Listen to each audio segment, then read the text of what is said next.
Hello everyone, welcome back to my YouTube channel जहां आपको मिलता है बेस्ट एक्सप्लेनेशन और वो भी अपने सिंपल लैंग्वेज में। आज हम कवर करने वाले हैं बॉटनी के इम्पॉर्टेंट टॉपिक्स के बारे में। इससे पिछली वीडियो में हमने केमिस्ट्री के इम्पॉर्टेंट टॉपिक्स को कवर किया था। आज हम बॉटनी के टॉपिक्स को कवर करने वाले हैं जहां हम बैक्टीरिया, प्लांट किंगडम और एल्गी को देखेंगे, जिसके स्ट्रक्चर, न्यूट्रिशन, रिप्रोडक्शन और क्लासिफिकेशन, साथ ही साथ उसके इकोनॉमिक इम्पोर्टेंस के बारे में भी देखेंगे। तो चलिए शुरू करते हैं। सबसे पहले बैक्टीरिया के बारे में बात करते हैं। स्ट्रक्चर ऑफ बैक्टीरिया क्या है उसके बारे में। बैक्टीरिया का जो स्ट्रक्चर होता है वो यूनिसेलुलर होता है और वो प्रोकैरियोट्स ऑर्गेनिज्म होते हैं। No true nucleus or membrane bound organelles. Contains cell wall, plasma membrane, cytoplasm, ribosomes and plasmids.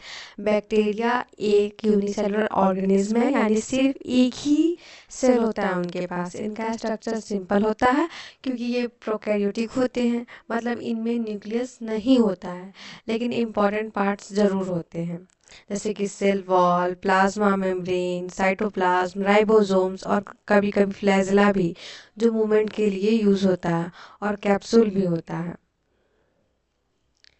Now next is nutrition in bacteria. अब हम न्यूट्रिशन देखते हैं बैक्टीरिया में कैसे होते हैं। ऑटोट्रॉपिक और हेटरोट्रॉपिक। ऑटोट्रॉपिक के अंदर फोटोऑटोट्रॉप्स और कीमोऑटोट्रॉप्स, और हेटरोट्रॉपिक के अंदर सैप्रोफाइटिक, पैरासाइटिक और सिम्बायोटिक। न्यूट्रिशन हर तरह से, मतलब खाना कैसे ले सकते हो उसको बोलते हैं। ऑटोट्रॉपिक्स मतलब खुद फूड उसमें बनाना होता है, कुछ सनलाइट्स और फोटोट्रॉप्स और कुछ केमिकल्स से, जैसे कि कीमोट्रोट्रॉप्स उसको कहते हैं। और हेटरोट्रॉप्स में मतलब दूसरे ऑर्गेनिज्म के ऊपर डिपेंड होना, दूसरे ऑर्गेनिज्म पे डिपेंडेंट रहना, उसको हेटरोट्रॉप्स कहते हैं, जैसे कि पैरासाइटिक हो गया या फिर सैप्रोफाइटिक हो गया। बचपन में हम सब ने ऑटोट्रॉप और हेटरोट्रॉप को ईजिली वे में अंडरस्टैंड किया। अगर नहीं किया है तो उसको एक सिंपल वर्ड में समझा देती हूँ कि ऑटोट्रॉप जहाँ आपको किसी न किसी ऑर्गेनिज्म पर डिपेंडेंट रहना है, और हेटरोट्रॉपिक जहाँ आप अपना खाना खुद बनाते हो। Now reproduction in bacteria. किस तरह के रिप्रोडक्शंस होते हैं। एक सेक्सुअल और असेक्सुअल रिप्रोडक्शन, दो टाइप्स के रिप्रोडक्शन होते हैं जो हम सभी जानते हैं। एसेक्सुअल में बाइनरी फिजन और जेनेटिक एक्सचेंज, जैसे कि conjunction, transformation and transduction. Bacteria generally binary fission से रिप्रोड्यूस करता है, एक से दो बनाता है, कई बार जीन्स एक्सचेंज भी करता है थ्रू कंजक्शन, ट्रांसडक्शन या फिर ट्रांसफॉर्मेशन के थ्रू। ये है उसके डायग्रामेटिक रिप्रेजेंटेशन, आप उसको समझ सकते हैं। बाइनरी फिजन में जहाँ एक पेरेंट सेल है, एक पेरेंट से दो बना, दो से ये उसके मल्टीपल डिवीजन होते चले गए। यहाँ ट्रांसफॉर्मेशन बैक्टीरियल दिखाया गया है। ना इकोनॉमिक इम्पोर्टेंस की बात करें बैक्टीरिया की, बेनिफिशियल अगर इकोनॉमिक इम्पोर्टेंस हो देखे तो उसमें फर्मेंटेशन आता है, एंटीबायोटिक्स आते हैं, नाइट्रोजन फिक्सेशन होता है और बायो रिमीडिएशन होता है। फर्मेंटेशन जहाँ हम दही जमाते हैं, इडली डोसा के बैटर में यूज़ करते हैं। एंटीबायोटिक्स जहाँ हमें बहुत सारे एंटीबायोटिक्स, जैसे कि पेनिसिलियम है, पेनिसिलियम नोटेट्रम एंटीबायोटिक्स के रूप में यूज़ किया गया था वर्ल्ड वॉर में। वो नाइट्रोजन फिक्सेशन राइबोजियम हो जाता है उसके अंदर, जो लेग्यूमिनियस प्लांट्स के अंदर आता है। बायो रेमिडिएशन जहाँ हम एरिएशन टैंक में यूज़ करते हैं अपने वाटर को फिल्टर करने के लिए। तो ये सारे एक हैम, मतलब बेनिफिशियल और आपके रोज़मर्रा की ज़िंदगी के लिए फ़ायदेमंद बैक्टीरिया होगा। और हार्मफुल डिजीज़ के बारे में बात करें, जैसे कि ट्यूबरक्लोसिस, कॉलरा, फूड स्पॉइलिस, ये सारे आते हैं हार्मफुल बैक्टीरिया के अंदर। ना हमारा दूसरा टॉपिक है प्लांट किंगडम। प्लांट किंगडम के जनरल कैरेक्टरिस्टिक्स देखते हैं। Multicellular, eukaryotic and photosynthetic. Cell wall with cellulose, reproduce sexually, asexually, alternation of generation.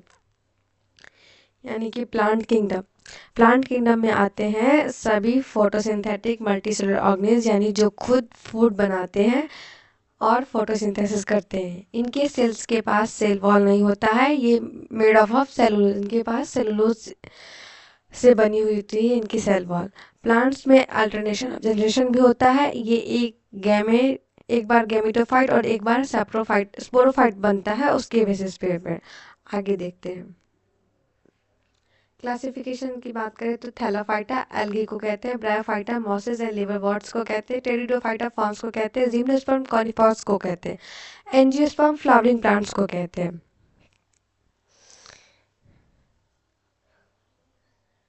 Now अब कुछ जनरल कैरेक्टर्स देख ले एल्गी की। सॉरी, प्लांट की बात करते हैं। इकोनॉमिक इम्पोर्टेंस देख ले प्लांट्स की। फूड में फ्रूट्स, ग्रेन्स, वेजिटेबल्स, मेडिसिन में लाइक नीम, तुलसी, क्विनीन, इंडस्ट्री में वुड, कॉटन, पेपर, इकोलॉजिकल में ऑक्सीजन एंड सॉइल फर्टिलिटी, ये सारे इसके इकोनॉमिक इम्पोर्टेंस हो गए प्लांट्स के।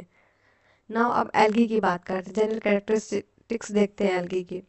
Symbiotic thallophytes found in aquatic, moist environments, unicellular like Ledomonas to multicellular like Alva.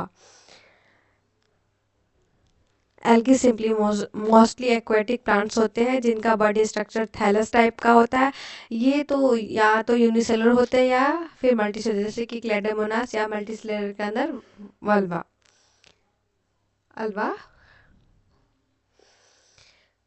Classification of algae: chlorophyce, green algae, it means chlorophyll rich. Phaeophyce, brown algae, it means marine and phycoxanthin.